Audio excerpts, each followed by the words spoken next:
It was a busy afternoon in the city. The streets were packed with people, cars honking, and the usual hustle and bustle of a typical workday.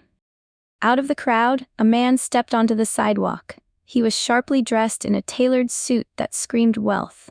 A shiny, expensive watch glittered on his wrist. He adjusted his tie, looking every bit the part of a businessman who was important. He had a meeting to get to, and he was already running late. His phone buzzed, and he glanced at it, frowning as he read the message.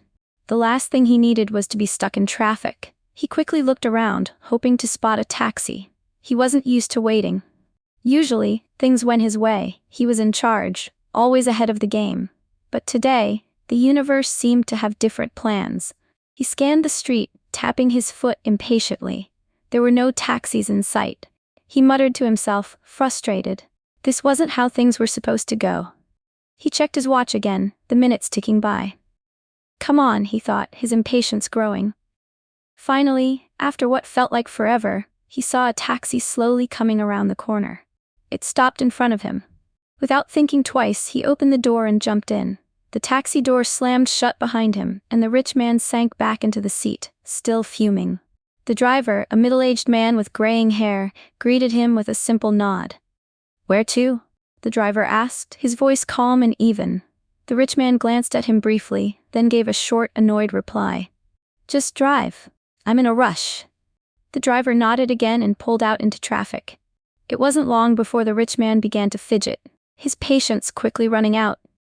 The cab crawled forward, stuck in the thick afternoon traffic. Cars inched along, and the city noise buzzed outside the window.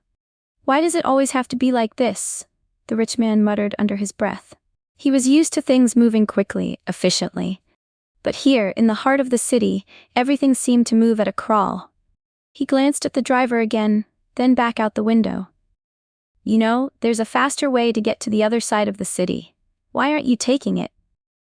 The driver didn't respond right away, just focused on the road ahead. "Seriously, are you even paying attention?" the rich man snapped, his tone sharp. "I don't have time for this. I've got an important meeting. You need to go faster." The driver stayed quiet, his hands steady on the wheel, but the rich man couldn't stop himself. He leaned forward, a little more forceful now. "This is unbelievable. I'm paying you to get me there on time." The silence in the car grew heavier. The rich man kept muttering to himself, his frustration growing with every passing second. The driver continued to keep his eyes on the road, not saying a word. The rich man shifted uncomfortably in his seat, arms crossed, glaring at the back of the driver's head. He checked his watch again, tapping it impatiently. The minutes seemed to drag by. Unbelievable, the rich man thought, clenching his jaw. He couldn't stand this kind of slow pace. He was used to things moving quickly, his life filled with deadlines, meetings, and decisions that needed to be made in an instant. But here he was, stuck in a cab, with time slipping away. "Don't you know any shortcuts?" he asked, his voice dripping with frustration. He was starting to sound more and more annoyed, his words sharper now. "This is ridiculous. Why are you going this way?" The driver's face remained calm, his hands still steady on the wheel. "This is the safest route, sir," he said quietly. "Traffic's bad, but this way is the quickest." The rich man rolled his eyes, unable to hide his growing irritation. "Quickest? You've got to be kidding me. It's taking forever. You should know better. Why don't you just speed up?" The driver didn't flinch, he simply gave a small nod and kept driving. The rich man, not getting the reaction he wanted, let out a deep sigh. He crossed his arms tightly, staring out the window. He couldn't understand why the driver wasn't taking charge of the situation, why he wasn't responding the way everyone else did when they knew who he was. He was used to people listening to him, respecting his authority. But here, in the back seat of this taxi, he felt like no one was listening, and it was starting to get under his skin. The rich man couldn't take it anymore. His patience had worn thin, and now he was practically seething. He shifted in his seat again, glaring at the back of the driver's head. "I swear, this is the slowest ride I've ever been on," he muttered loudly, hoping the driver would hear his frustration. "How do you even stay in business driving like this? If I were in charge of a company, I'd have fired you already." The driver said nothing, but the rich man could see him glance briefly in the rearview mirror.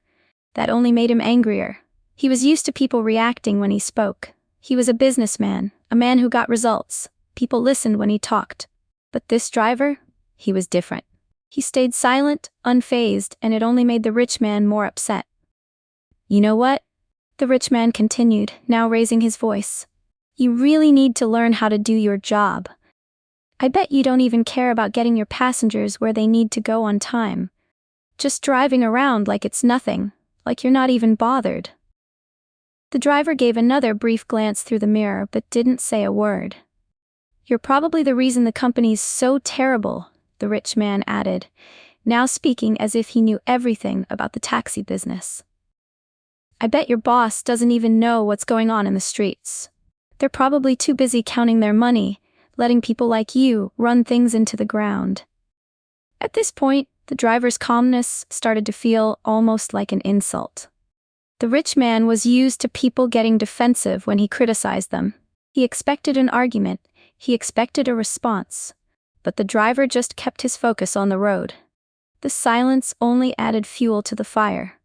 "I'm paying for this ride, you know," the rich man snapped. "I'm the one who should be in charge here, not you. Maybe I'll have to call the company and tell them how bad their service is. You'll probably lose your job." The driver remained quiet, his hand still steady on the wheel, his expression unreadable. The rich man was almost shouting now, his anger fully boiling over. He could feel the tension in the air, and it only made him more furious. He leaned forward in his seat, his voice growing louder as he spoke. "You know what? I've been in business for years. I know how to run things, and if I were in charge of a taxi company, I'd make sure drivers like you were actually doing their jobs right. I wouldn't let you get away with driving so poorly. But you clearly don't care, do you?" He crossed his arms, glaring out the window. The traffic wasn't moving any faster, and it was only making him more frustrated. He looked at the driver again, his face twisted with annoyance. "You probably don't even know how to run a business," he muttered. "You're just a small-time driver, stuck behind the wheel of some crappy taxi. If you had any real ambition, maybe you'd get somewhere, but you won't. Not like this." The driver didn't respond, and for a moment, the rich man almost felt like the driver wasn't even listening. It made him feel like his words weren't having any effect, and it only fueled his anger more. He was used to being in control, used to making people react. But here, in this cab, he was being completely ignored. Then, just as the rich man was about to say something else, the driver spoke. "Actually," the driver said in a calm, almost casual tone, "I own the company." The words hung in the air for a moment, and the rich man froze. He couldn't believe what he'd just heard. The anger that had been bubbling inside him suddenly vanished, replaced by confusion. He blinked, unsure if he had heard correctly. "You? What?" the rich man asked, his voice a little quieter now. The driver glanced at him through the rearview mirror, his expression still calm. "I own the entire fleet. The taxis you see on the streets? They're mine. I run the company." The rich man stared at him, dumbfounded. His mind raced, trying to process what he had just learned. For a moment, the world seemed to slow down. All the insults he had thrown at this man, all the judgment he had made, suddenly felt ridiculous. But the driver didn't seem to be bothered by the rich man's surprise. His face remained neutral, unaffected.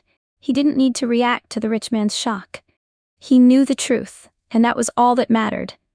The rich man tried to find something to say, but his words stuck in his throat. He had no idea what to do now. He was speechless. The ride continued in silence, the rich man now unsure of how to handle the situation. He glanced nervously at the driver, who didn't even seem to care about the shock he'd just caused. The rich man's mind was spinning. His mouth felt dry as he tried to process the words he had just heard. "You own the company?" he repeated, barely above a whisper. He couldn't believe it.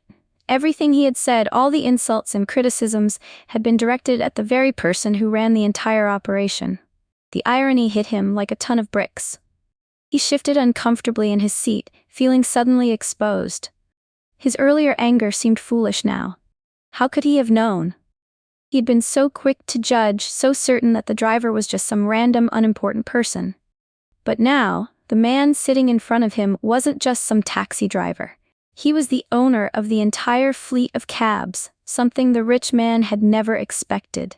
He glanced at the rearview mirror again, trying to make sense of the situation. The driver's face was calm, almost distant. He didn't seem to care about the rich man's shock. He was simply doing his job, just as he had been before the reveal. It was like nothing had changed. For the first time in a long while, the rich man felt a wave of embarrassment wash over him. He realized how rude he had been, how he had judged this man without knowing anything about him. It was humbling, in a way. He had been so caught up in his own world, thinking he knew everything, that he had failed to see the bigger picture. I didn't know. The rich man finally stammered, his voice quieter now. There was a moment of silence in the cab. His pride, which had been so strong moments before, now seemed like an afterthought. He tried to salvage the situation, but the words didn't come easily. "I'm sorry," he said after a beat, his voice barely above a whisper. I didn't know." The driver gave a brief, almost imperceptible nod, but still said nothing.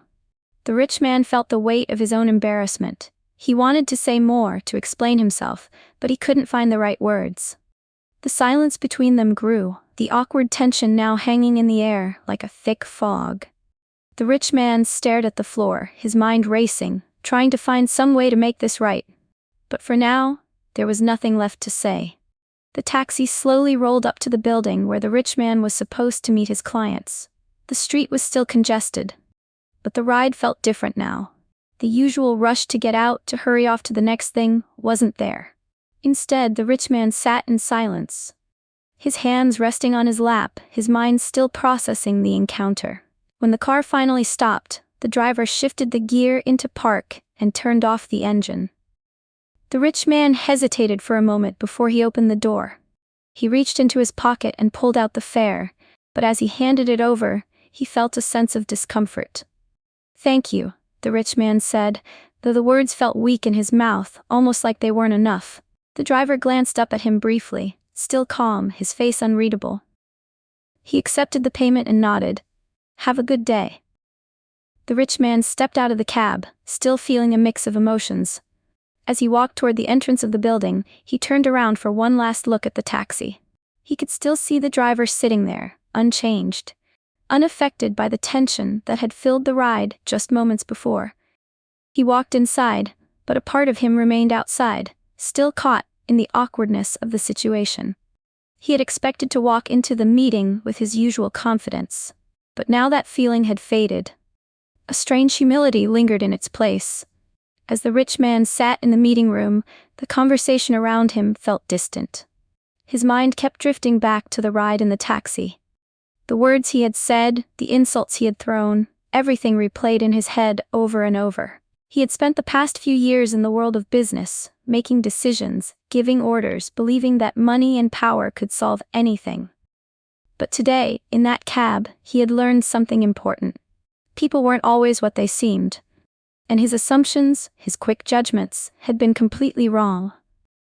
He felt foolish, and that sense of humility lingered with him through the entire meeting. He couldn't focus on the numbers being discussed, nor the projections being laid out. His mind was still back on the street, on the calm taxi driver who had, unknowingly, taught him a lesson he wasn't expecting to learn. The meeting wrapped up, but the rich man didn't feel the usual rush of satisfaction. He stood up, shook hands, and walked out of the room, but he couldn't shake the awkward feeling that clung to him. He had been humbled today in a way that was rare for him. He wasn't used to admitting he was wrong, but now, in this quiet moment, he could see it. He stepped outside, took a deep breath, and let the day's events settle in. Maybe, just maybe, he had learned something more valuable than any business deal could offer.